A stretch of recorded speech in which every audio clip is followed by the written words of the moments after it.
السلام علیکم، welcome back to my channel. آج کی ویڈیو میں ہم کچھ سوالات ڈسکس کریں گے جو کہ ذیابطیس سے متاثرہ افراد کے ذہن میں آتے ہیں۔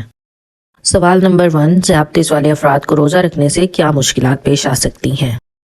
رمضان میں روزہ رکھنے سے خون میں شوگر کی مقدار خطرناک حد تک کم ہو سکتی ہے۔ خون میں شوگر کی مقدار بڑھ بھی سکتی ہے۔ خون میں تیزابیت خطرناک حد تک بڑھ سکتی ہے، جس کی وجہ سے بے ہوشی کی کیفیت طاری ہو سکتی ہے۔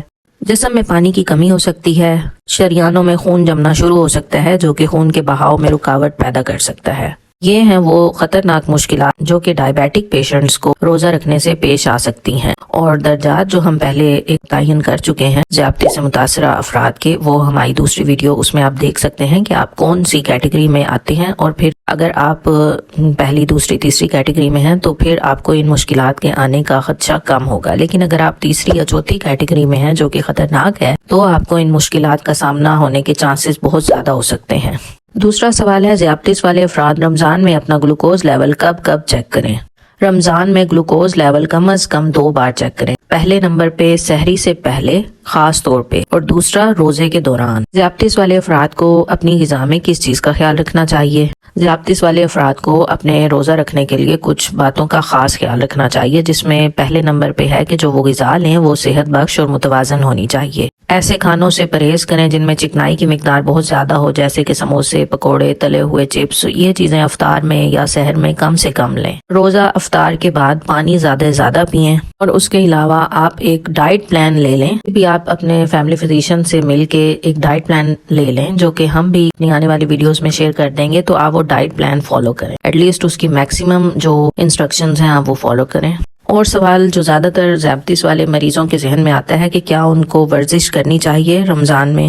جی ہاں ناظرین، رمضان میں عام دنوں جتنی ورزش کی جا سکتی ہے، مثلا آدھے 1 گھنٹے کے لیے واک کر لیں۔ اگر تراویح پڑھی جا رہی ہے تو اس کا شمار بھی روزمرہ کی ورزش میں کیا جائے۔ اگر آپ باجماعت تراویح پڑھ رہے ہیں تو وہ بھی آپ کی فزیکل ایکٹیویٹی میں کاؤنٹ ہوگی۔ ذیابطیس والے افراد کو کن حالات میں روزہ نہیں رکھنا چاہیے؟ اگر آپ پہلے سے ہی ہائپوگلائسیمیا یا خون میں شوگر کی کمی محسوس کرتے ہیں تو بہتر ہے کہ ابھی آپ روزے نہ رکھیں۔ اگر آپ کی طبیعت بہت زیادہ خراب ہے، ٹھیک نہیں رہتی، تو بھی بہتر یہی ہے۔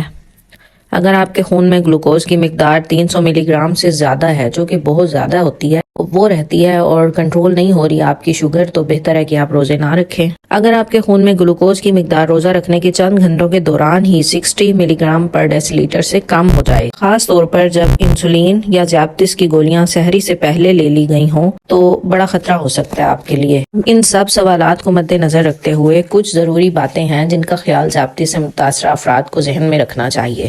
نمبر 1، افطار میں زیادہ میٹھی چیزوں سے پرہیز کریں۔ اپنے کھانے میں پھل، سبزیاں، دالیں اور دہی کا استعمال زیادہ کریں۔ سحری قدرے تاخیر سے کریں۔ رات میں کھانا کھا کر فوراً نہ سوئیں۔ یعنی اگر آپ سحری کی عادت، اگر آپ کی یہ ہے کہ آپ رات کو کھانا کھا کے ہی سو جاتے ہیں اور پھر آپ سحری کے لیے نہیں اٹھتے، تو یہ خطرہ ہو سکتا ہے آپ کے لیے۔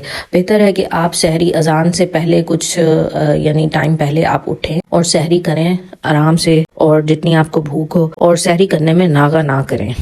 مشروبات اور دیگر جو کولڈ ڈرنکس ہیں وہ لیں جن میں چینی نہ ہو۔ کوشش کریں کہ بالکل شربت کا استعمال نہ کریں۔ کھانے میں بھی ایسے ہی تلی ہوئی چیزوں سے ہرگز پرہیز کریں۔ بالکل آپ پراٹھا، پوری، سموسا، پکوڑے وغیرہ یہ ہرگز استعمال نہ کریں۔ اس کے علاوہ وہ کھانے جن میں سٹارچ زیادہ ہو، ان کا استعمال زیادہ رکھیں۔ مثال کے طور پہ باسمتی چاول ہیں، چپاتی ہے، یہ سب آپ کو بھوک کا احساس کم کر دیتے ہیں اور زیادہ دیر تک آپ کے معدے کو فل رکھتے ہیں۔ کوشش کریں ایسی ہی چیزیں لیں۔ یہ تھی ایک چھوٹی سی انفارمیٹیو ویڈیو ذیابطیس سے متاثرہ افراد کے لیے۔ امید ہے کہ یہ آپ کو کافی ہیلپ فل ثابت ہوگی آگے روزہ رکھنے میں، اور اس پہ ہم اور بھی ویڈیوز اپنی بناتے رہیں گے۔ آپ ہم سے آن لائن کنسلٹیشن بھی کر سکتے ہیں، جس کے لیے لنک شیئر کیا جا رہا ہے، اور اگر آپ کا تعلق اسلام آباد راولپنڈی سے ہے تو آپ ہمیں اپوائنٹمنٹ بک کر کے وزٹ کر سکتے ہیں۔ ہمارا چینل دیکھتے رہیے اور چینل کو سبسکرائب کر دیجیے۔ Take care. اللہ تعالیٰ آپ کو تمام پریشانیوں سے محفوظ رکھے۔ اللہ حافظ۔